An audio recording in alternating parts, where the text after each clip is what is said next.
या श्रीदत्त टेकडी मंदिराचे सर्व विश्वस्त मंडळ, या कार्यक्रमाला उपस्थित असलेली सर्वच परमेश्वरावर श्रद्धा असलेले वासनिक बंधू आणि भगिनी, आजचा 5वा दिवस.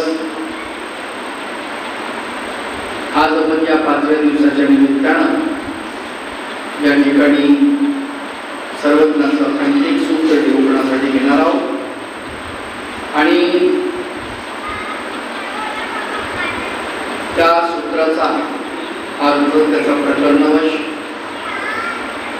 त्या सूत्राच्या सान्निध्यामध्ये तुम्हाला घेऊन जाण्याचा प्रयत्न करेल. जसं सरकारी संप्रदायात संतांनी म्हटलं की एकतरी ओवी अनुभवावी, तसं मी असं म्हणेन की एकतरी सूत्र उच्चारावं दररोज कमीत कमी. कारण असंविधानामध्ये आपल्याला सूत्र हेच परमेश्वर आहे, वचनरूप परमेश्वर असं म्हटलेलं आहे भाष्यकारांनी सूत्राला. आणि मग हे सूत्र आपल्या अंतःकरणामध्ये असले पाहिजे. म्हणून एका सूत्रावरती आपण विचार करतो आहोत. आजचं जे सूत्र आहे, श्री चक्रधर भगवंतांनी महाराईसाला उद्देशून ते निरूपण केलेलं आहे. सूत्र थोडं लंब आहे जरा, पण तरी तुम्हाला पाठ होईल. महाराईसा माईभट्टाची चुलत, पट्टवासाची चुलत बहीण, जिचं नाव रुपाईसा, आणि वायनायकाची मुलगी. तिच्या पित्याचं नाव वायनायक आहे आणि सर्वत्र श्री चक्रधर प्रभू तिला उद्देशून हे आजचं जे सूत्र आपण निरूपणासाठी घेणार आहोत, तिला उद्देशून निरूपण करतात. सूत्र असं आहे, परमेश्वर परायणाचे संबंधे सुख श्रेय ज्ञान हे तिन्ही होते. सूत्र थोडं लंब आहे तरी तुमच्या लक्षात राहील. परमेश्वर परायणाचे संबंधे हा या सूत्राचा पूर्वार्ध आहे. सुख श्रेय ज्ञान हे तिन्ही होती हा या सूत्राचा उत्तरार्ध. 2 विभागामध्ये आपण याला विभागूया सूत्राला, म्हणजे आपल्याला चिंतनासाठी सोपं पडेल. श्री चक्रधर भगवंताने हे सूत्र महाराईसाला कुठे निरूपण केलं, तर हे सूत्र येवरळीला म्हणजे जालन्याला निरूपण केलं. भगवंताचा मुक्काम जालन्याला आहे आणि महादाईसा देवाच्या भेटीला आलेली आहे. आणि महादाईसा आपल्या कुटुंबातल्या कौटुंबिक लोकांची तक्रार करते देवापाशी, म्हणजे पित्याचीच तक्रार करते. ती म्हणते, जी वायनायक म्हणती रूपे वाया गेली, म्हणजे माझे पिता माझ्याबद्दल असं बोलतात की मी वाया गेली आहे. श्री चक्रधर भगवंत ऐकून घेतात आणि म्हणतात, बाई तुम्ही त्यांच्या प्रपंचाच्या उपयोगाला पडत नाही म्हणून ते वाया गेले नाही म्हणणार तर काय? तसंच म्हणणार ती लोक. परंतु तुमचे तयाचे गोमटे ते केवी जाणती बाई, तुमच्यामुळे त्यांना काय प्राप्त होणार आहे, काय गोष्ट प्राप्त होणार आहे, त्यांचा काय फायदा होणार आहे याची त्यांना कुठं कल्पना आहे. कुणाला? वायनायकाला म्हणजे पित्याला त्यांना कल्पना नाही पडली त्या गोष्टीची, म्हणून ते तसं म्हणतात सोडून द्या. आणि मग त्यावेळेस सर्वत्र श्री चक्रधर प्रभू या सूत्राचा उच्चार करतात. परमेश्वर परायणाची संबंधे सुख श्रेय ज्ञान ही तिन्ही होती. बाई परमेश्वर आणि त्याचा परायण, पर म्हणजे श्रेष्ठ आणि आयन म्हणजे रस्ता. परमेश्वराच्या श्रेष्ठ अशा मार्गाने जाणारे म्हणजे संत अधिकरण. परमेश्वराचं पारायण करणारे, सतत परमेश्वर ज्यांच्या अंतःकरणामध्ये आहे, परमेश्वराचं सतत नामचिंतन करणारे, परमेश्वराच्या आचाराच्या बाहेर न जाणारे असे जे पुरुष आहेत ते परमेश्वर परायण आहे. अशा परायणाच्या संबंधाने सुख, श्रेय आणि ज्ञान या तीन गोष्टीचा फायदा होतो. भगवंत जेव्हा सांगतात तेव्हा देवाने एक दृष्टांत सांगितले. म्हटले बाई ज्याप्रमाणे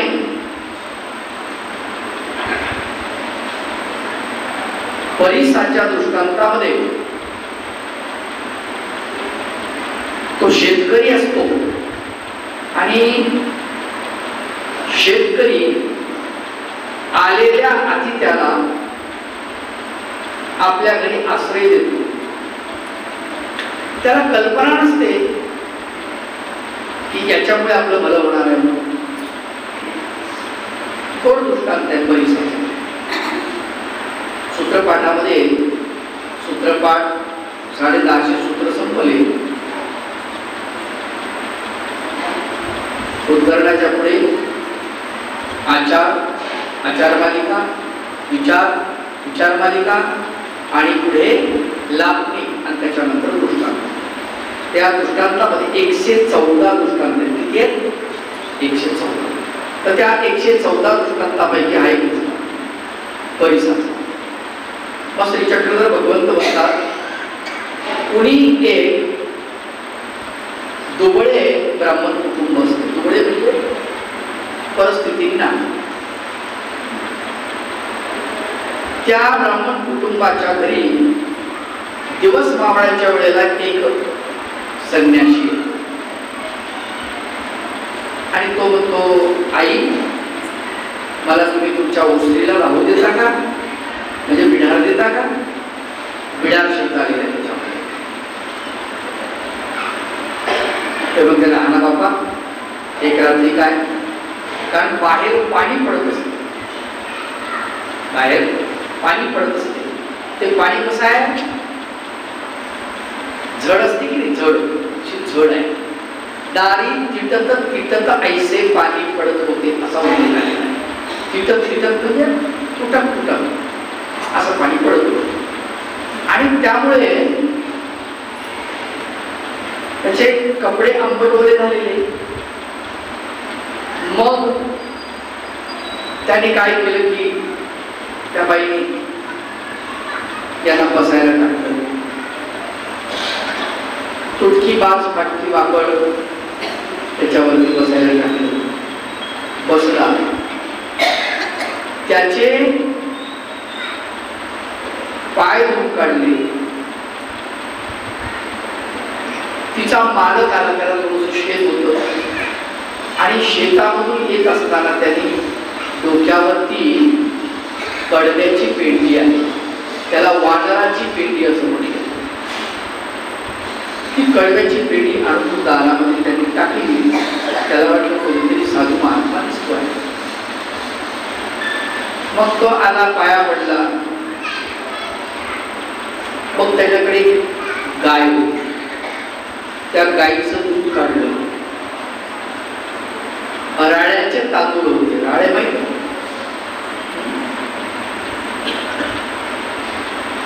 राळ्याची खिचडी केली. राळे म्हणजे उपासाच्या दिवशी ते राळे गोल असतात, त्याची खिचडी. आणि घरी ती माऊली दररोज साय काढायची, त्याचं तूप तयार करायची. त्याच्यामुळं तुपाचं त्याच्यावरती धार टाकली, दूध, तूप आणि ते राण्याची खिचडी अशी त्याला खाऊ लागली. सुंदर अशा प्रकारे त्याचं जेवण झालं. त्याला बाज अंथरून दिली आणि तो बाजेवरती झोपलेला आहे.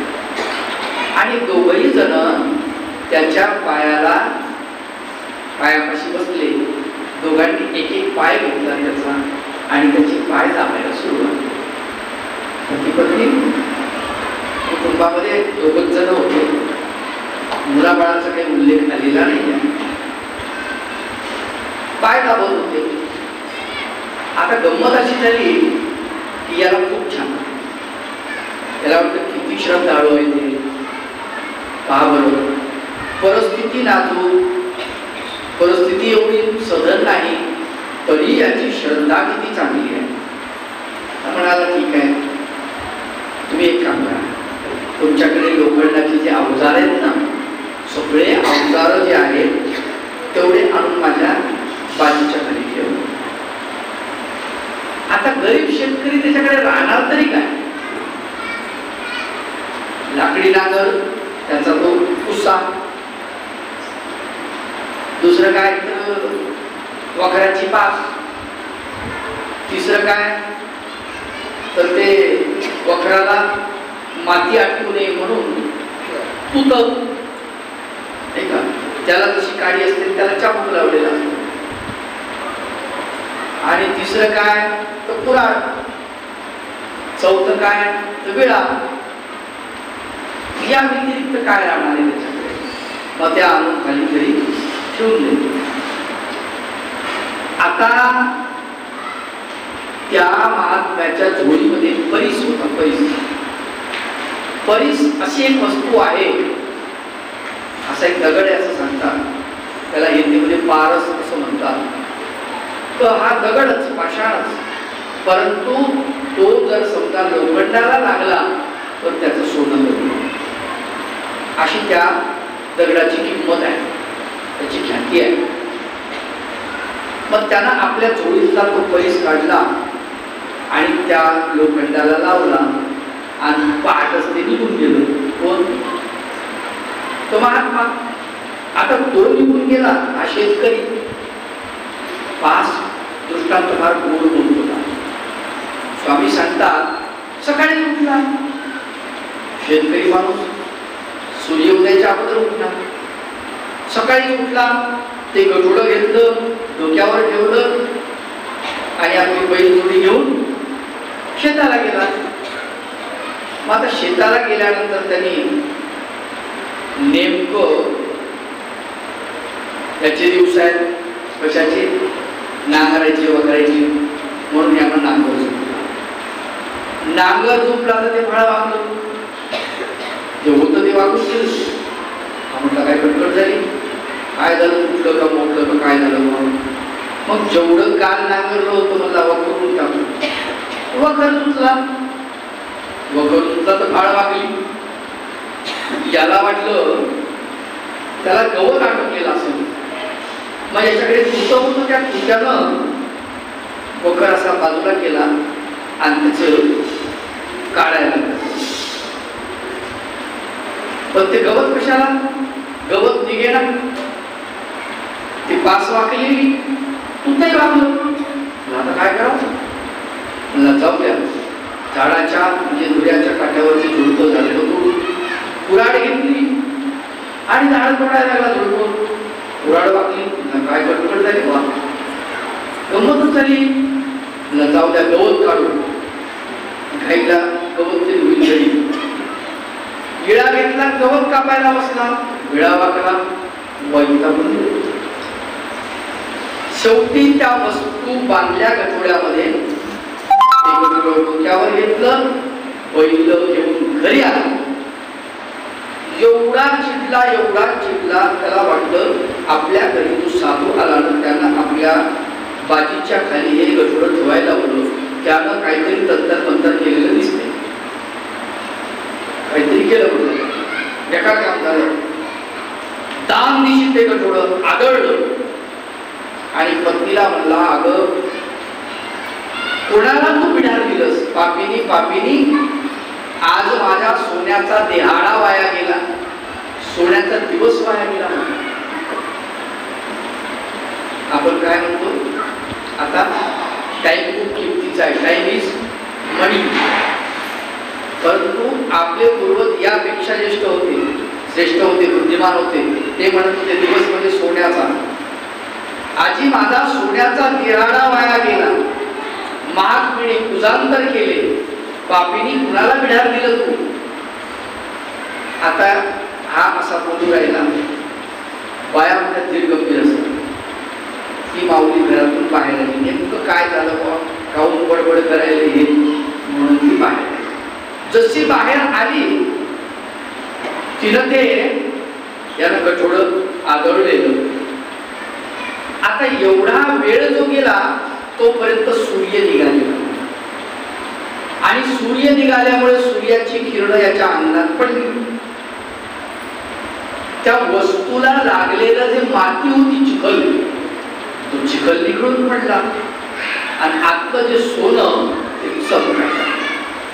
तिचं लक्ष गेलं, तिनं ते पुढं उचललं, घरामध्ये गेलं. काय म्हणते, अहो महात्मेने पूजांतर केले असं म्हणतात का? आपल्या दारिद्र्याच्या मुळी गाव घातला, आपलं दारिद्र्य नष्ट केलं म्हणे त्यांनी. तुम्हाला कळत नाही, तुम्हाला माहित नाही. याचा अर्थ असा, जोपर्यंत प्रकाश पडत नाही, सूर्याची किरण जोपर्यंत त्या सोन्यावरती पडली नाही तोपर्यंत त्याला सोन्याचं दर्शन झालं नाही, सत्य परिस्थिती कळली नाही. बरोबर आहे. म्हणून ज्ञान लागतं. काय लागतं? ज्ञान. आता आतमध्ये घेऊन गेल्यानंतर तिनं सांगितलं की त्यांनी आपल्या दारिद्र्याच्या मुळे गाव घातला. कुणामुळे बरं झालं? त्या महात्म्यामुळे, सैन्याशामुळे, त्या साधूमुळे. यांचं दारिद्र्य कुणामुळे गेलं? साधूमुळे. किती वेळा ते साधू यांच्या घरी? रात्रभराचा मोका, फक्त एवढाच. परंतु यांचं आयुष्याचं दारिद्र्य नष्ट झालं आणि अधिक श्रद्धा पण वाढली. म्हणजे यांना सुखही प्राप्त झालं, प्रापंचिक अर्थानं सुखही मिळालं. श्रेय म्हणजे मोबदला मिळाला. त्या साधूला जेव घातलं, त्याची सेवा केली, त्याचा मोबदला मिळाला. आणि ज्ञान झालं की आता आपलं दारिद्र्य नष्ट झालेलं आहे. इथपर्यंत भगवंत गोष्ट सांगतात आणि म्हणतात, बाई तुमचेणी तयाचे गोमटे ते केवी जाणती. ते काय जाणतील तुमच्यावर? त्यांना काय गोमटे आहे? त्यांना माहित नाही, अडवित नाही. जेव्हा त्यांना कळेल तेव्हा त्यांना समजेल.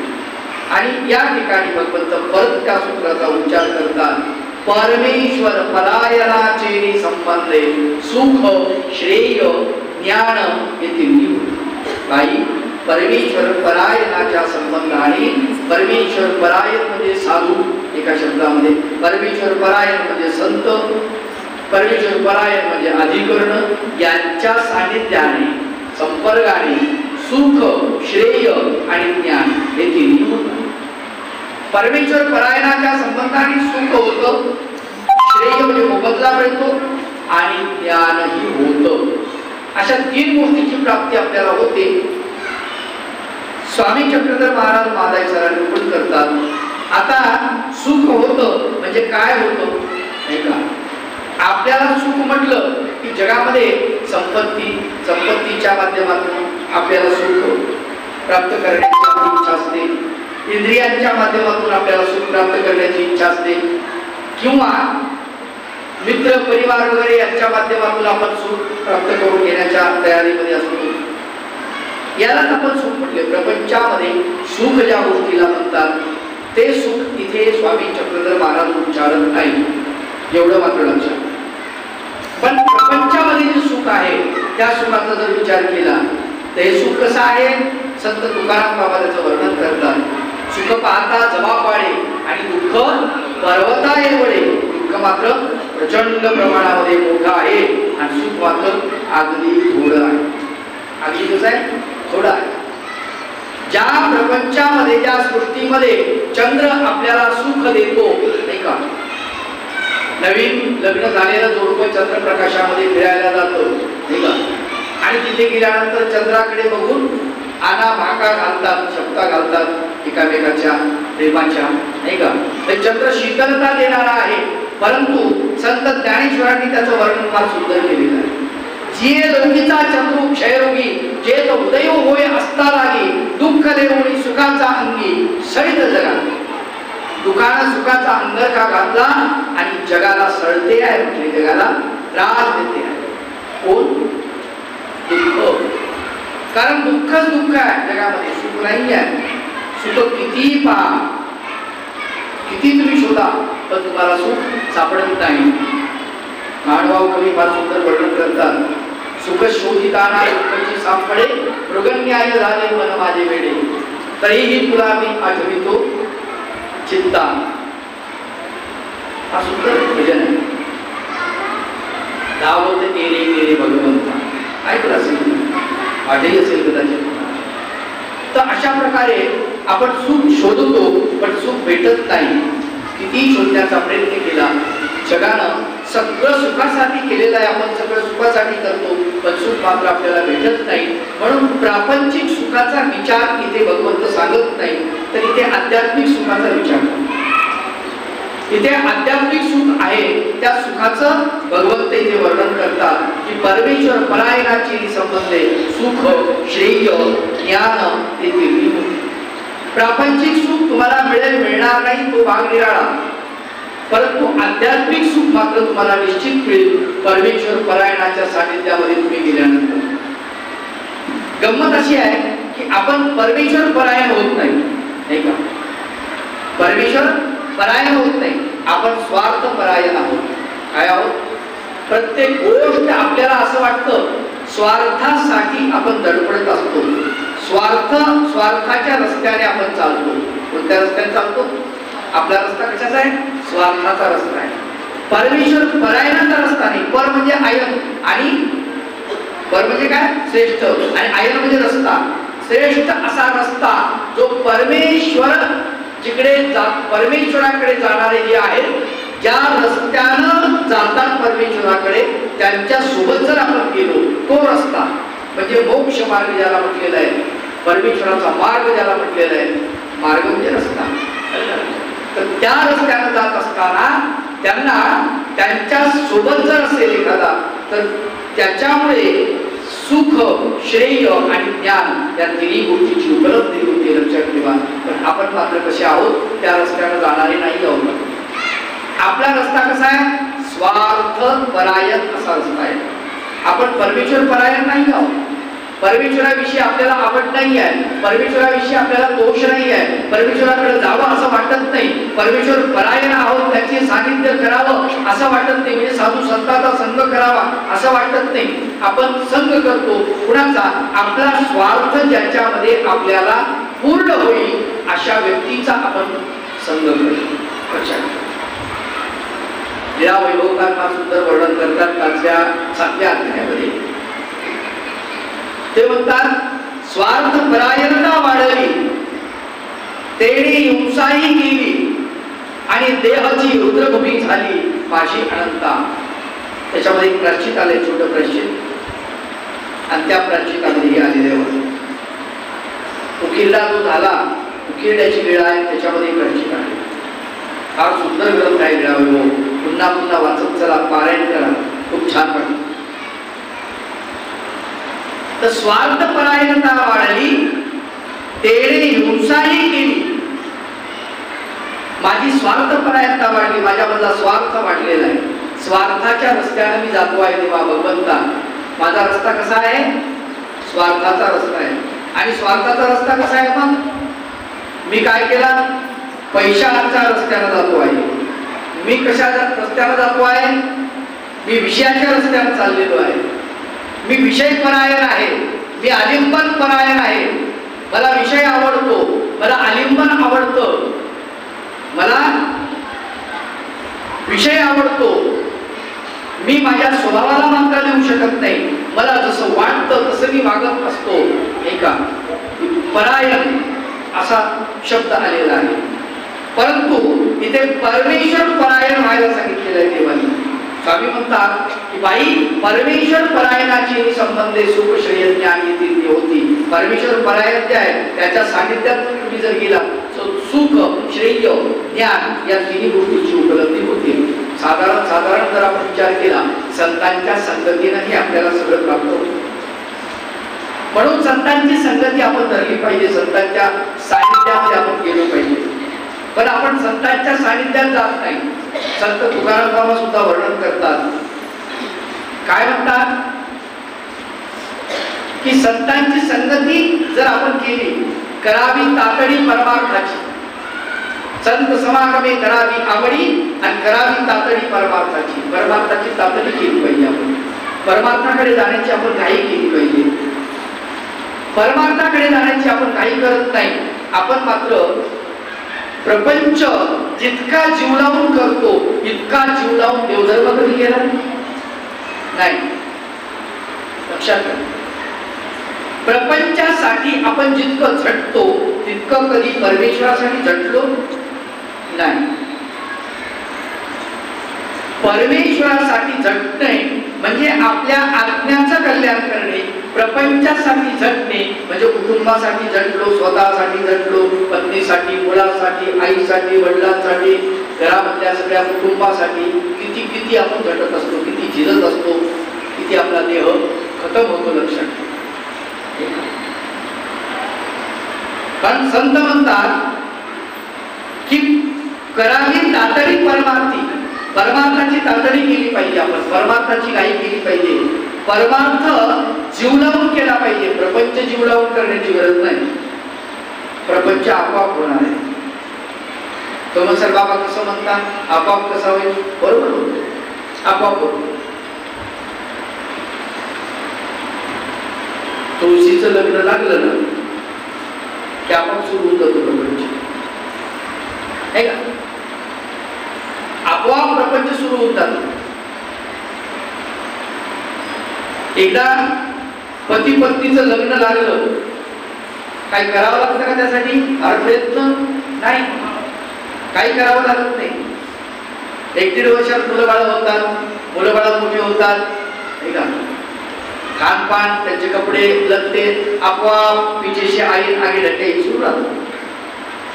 परंतु तुम्हाला सांगतो परमार्थ मात्र करावा लागतो, आवर्जून करावा लागतो, आवर्जून करावा लागतो. आलं का? प्रपंच करण्याची गरज पडत नाही, आपोआप होतो. पण परमार्थासाठी आपल्याला वेळ द्यावा लागतो. तिकडं जीवात्म्याला ओढावं लागतं, तिकडे घेऊन जावं लागतं. साधी गोष्ट तुम्हाला सांगतो, मंदिरात येण्यासाठी आपल्याला किती प्रयास करावे लागतात? प्रचंड ताकद लागते मंदिरात येण्यासाठी.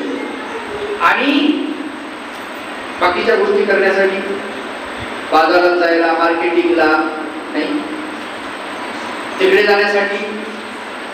जाण्यासाठी जास्त काम करायचं गरज पडत नाही. कारण तिकडे नेणारे खूप आहेत आपल्याला. नाही, तुम्ही सन्मार्गाने चालायला लागा, फार महत्वाची गोष्ट आहे. वाईट मार्गाने न्यायला लोक आहेत ना, तुम्ही नाही का प्रयत्न करू?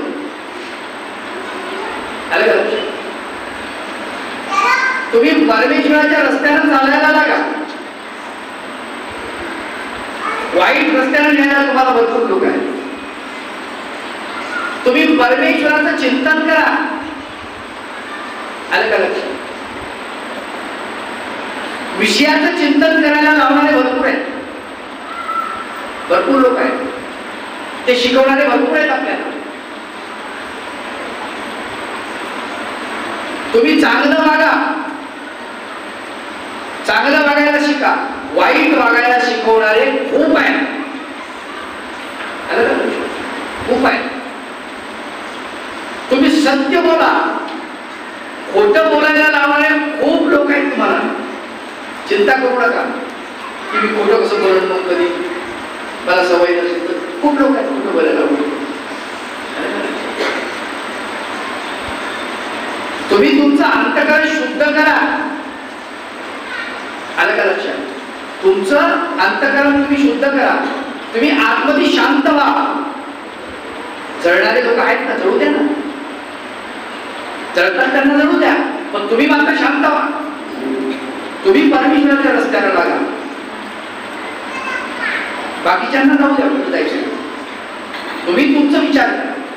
ही फार महत्वाची गोष्ट आहे.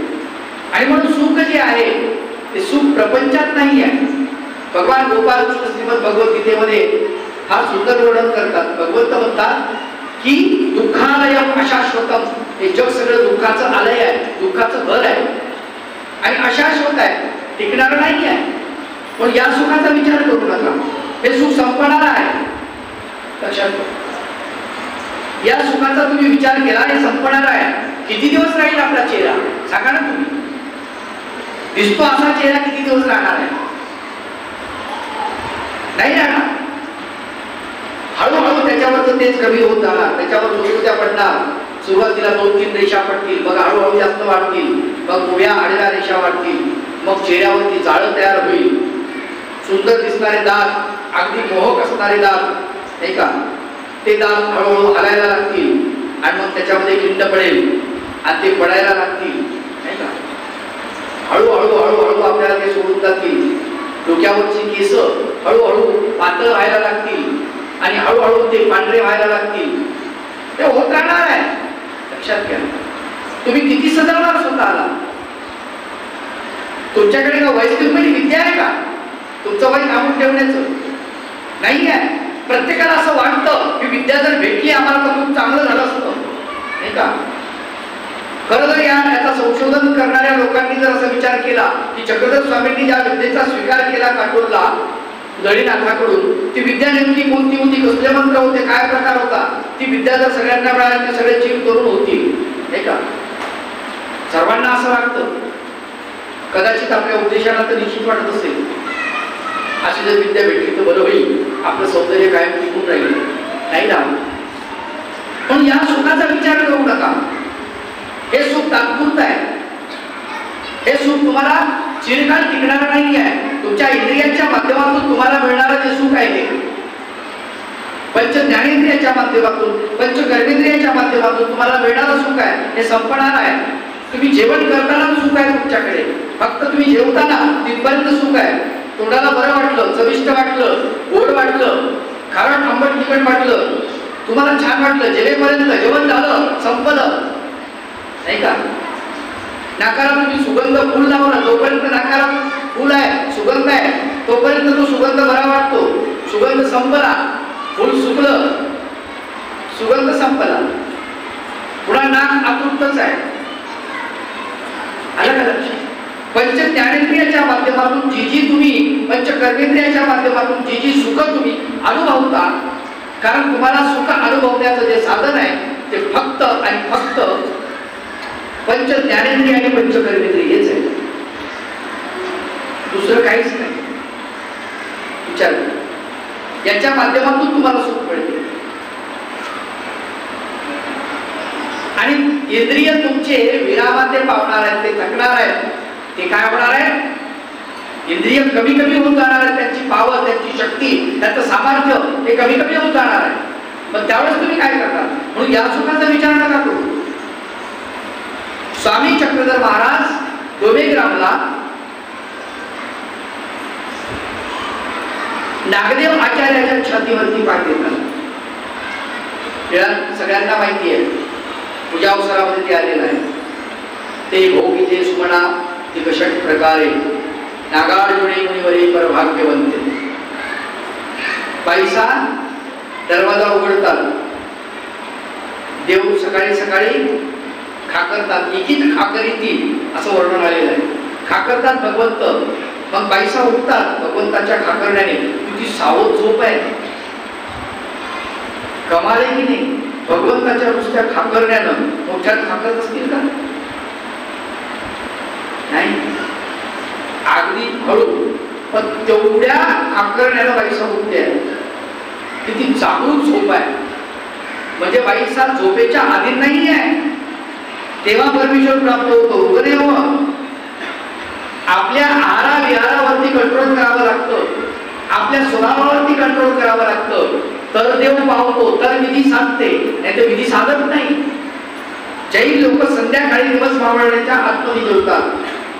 का? कारण संध्याकाळी दिवस मावळण्याच्या आत जेवलं, सूर्य मावळण्याच्या आतमध्ये, तर किडे वगैरे दिसतात अन्नामध्ये पडलेले, समजतं. रात्री काय कळतं माणसाला? किडा पडला, बारीक किडा, काय समजतं? मग आपण शाकाहारी आहोत का मांसाहारी आहोत?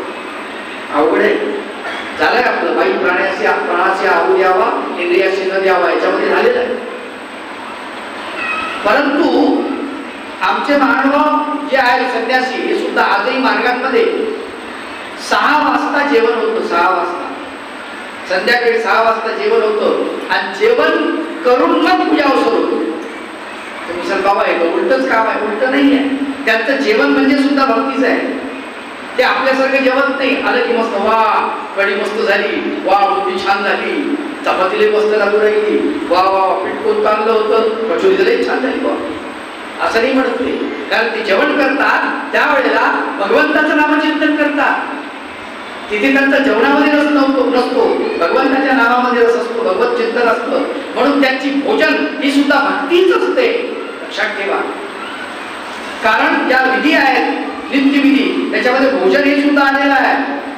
अटन, विजन, भिक्षा, भोजन, निद्रा, प्रसाद सेवा, स्मरण, त्याच्यात भोजन हे विधीमध्ये आलेलं आहे. तेवढे उपकार आहे भगवंताचे. पण त्यांचं जे भोजन आहे ना, ते कशा पद्धतीचं आहे? भगवत चिंतनामध्ये त्यांचं भोजन आहे. जेवण करताना नागदेव आचार्य तसे जेवण करतात. आणि एकदा नागदेव आचार्याला जेवण करत असताना तुपाऐवजी करणीचं तेल वाटलं. कारण करणीचं तेल आणि तूप त्याचा रंग सारखाच असतो. नागदेवाचार्यांनी जेवण केलं आणि जेवण केल्यानंतर त्या बाईनं, ती बाई जेवायला बसली आणि जेवायला बसल्यानंतर तिनं ते तेल आपल्या ताटामध्ये घेतलं. तिच्या लक्षात आलं, मग इथं तेल होतं, आचार्यांकडे तेल वाटलं.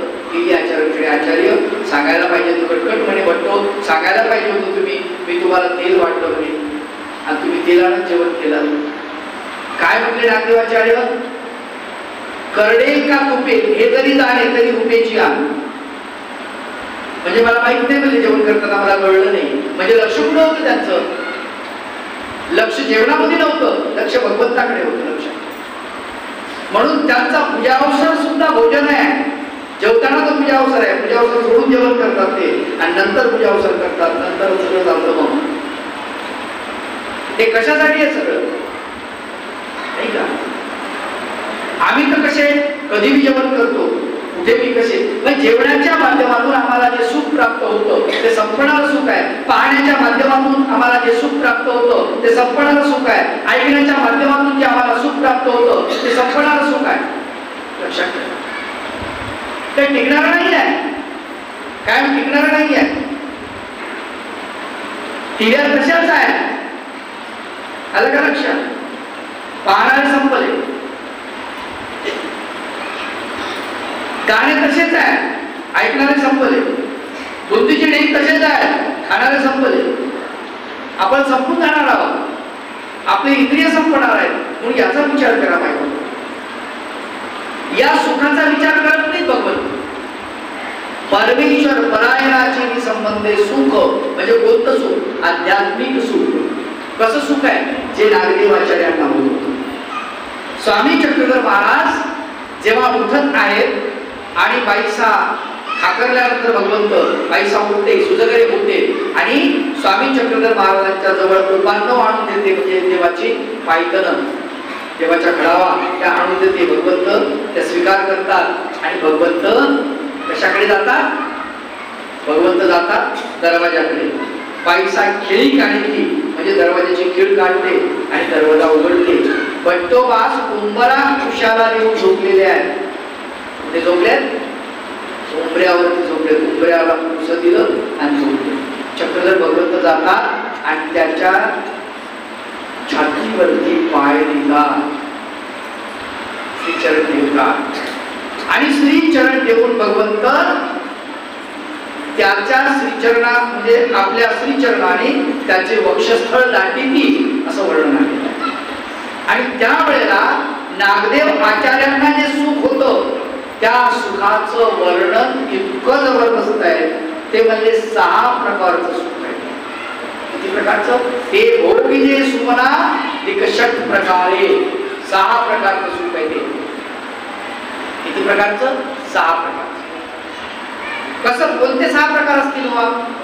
आपल्याला पंच ज्ञानेंद्रिय, डोळ्याच्या माध्यमातून सुख प्राप्त होतं, कानाच्या माध्यमातून सुख प्राप्त होतं, स्पर्शाच्या माध्यमातून सुख प्राप्त होतं, जिभेच्या माध्यमातून सुख प्राप्त होतं, हे का?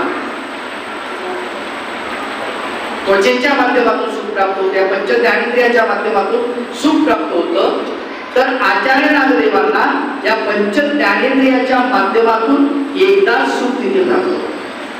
म्हणजे श्री चक्रधर भगवंत छातीवरती श्रीचरण ठेवतात तर स्पर्शाचं सुख मिळते आणि भगवंत बोलताय तर श्रवणाचे सुख मिळते.